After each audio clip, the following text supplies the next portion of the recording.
My mother-in-law had a mental breakdown after she learned that we were getting married and she told the family that I was S8, now she has to face the consequences. I'm 26, and my hubby is 27. We've been together since we were 16 and 17.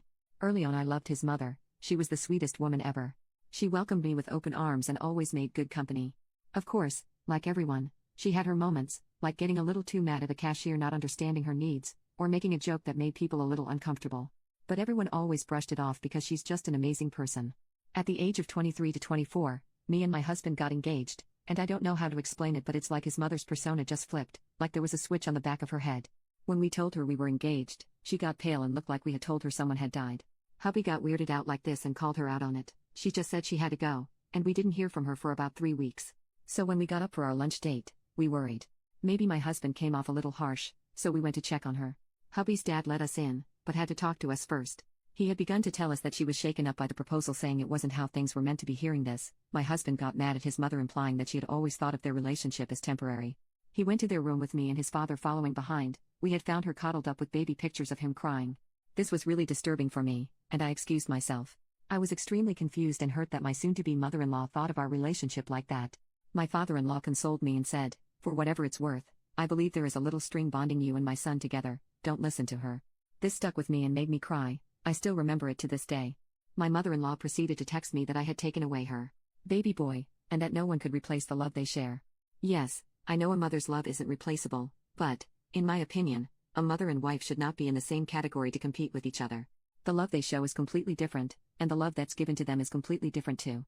She goes on to tell me that it was just meant to be him and her against the world. I didn't respond because it just weirds me out to think if she always felt this way. Back when I was a little girl, a parent of a child I was friends with raped and tortured me. My hubby knew this very early on, and often had to take a few hits because I had panic attacks, especially when we became intimate. He went out of his way to make sure I was loved and appreciated. He kissed all the parts of my body, including my scars. He was extremely protective, in a way where he only worried when something happened for him to be. He took hits from men for me and shouted at whoever he needed to. To say I am in love with this man is an understatement. My mother-in-law knew what happened to me and cried when we told her. Fast forward a bit, some space and talks later, his mother tolerated me. The sting that comes with this relationship change isn't describable. We were attending a family dinner, where we planned on announcing a pregnancy. We had cooked words into the food saying who each person was going to be. Egg, you're my auntie. Most caught on, my little niece caught on first. And then my mother-in-law. She became silent, which we thought was for the better, honestly. After we ate and were just talking, she chimed in, asking, "Is it really my son's baby?" Before I could say excuse, my husband yelled it instead. My mother-in-law says that due to me letting another man touch me, how is she sure I wasn't weak enough to let it happen again? While my husband was arguing with her, I just got up and left. My husband ran after me, cussing his mother out. My father-in-law left too. People soon started saying they had to go as well, as it was getting late. It was 6:30. I later got a message from my mother-in-law getting mad at me for leaving and embarrassing her. I don't think I was wrong for what I did, but I am starting to think maybe I should have just stayed and left more appropriately. Update: I've now gone full no contact. My hubby keeps her number muted, just in case something happens. My baby will never meet her grandma unless a professional tells me that she won't act like that anymore. I know some of you think I should divorce my husband if he doesn't go full NC. Respectfully, that's some advice I won't listen to. He has been through so much with me, and to leave because he has to make a hard decision isn't what I agree with. We both think that keeping some way of communicating is what's best.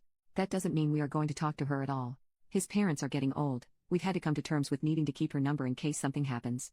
To clear this up too, my father-in-law never took her somewhere at the beginning because she had gotten better, hence why we went to dinner with her in the first place. Now he is looking for people to help mother-in-law. And I completely understand why he wouldn't just drop and divorce her. This is real life, and he made a promise to her to never leave when things got rocky. He may be blind and overly hopeful, but he is a man of his word. Now for the real update. So I had fully blocked my mother-in-law number, and she didn't appreciate this at all. It started off with messages to my husband about it, then letters, home visits, and then a rock through our window. We have no evidence that it was her, but we have suspicions. My father-in-law hired a professional to talk to my mother-in-law, and she didn't agree at first, then was willing when the therapist said she wouldn't see her son or his baby ever. When she said this, my father-in-law proceeded to yell that she had no place in suggesting his wife might see her son and child again without consulting us. He especially got mad that I wasn't included in this threat of no contact. He fired her on the spot. We found someone else who understands our position and wants to help give answers to my mother-in-law's family. Her first session went okay. She isn't keen on the therapist's idea, but I think she just remembers what was said to her a couple of days ago. She's been calling my husband and leaving voicemails crying, saying I'm a witch for taking him away from her, and that this isn't how it was supposed to go. We send every voicemail to her therapist and she's given us some possible reasons like bipolar disorder, borderline personality disorder, or schizophrenia. We've continued to get letters in the mail. They differ from crying like paragraphs to the way she plans on getting her son back. A lot were very violent to me and my baby. My hubby isn't standing for this anymore, so we're going to be moving soon and my husband has fully blocked her. This has been hard on my husband because he's having to grieve someone who's gone yet still alive.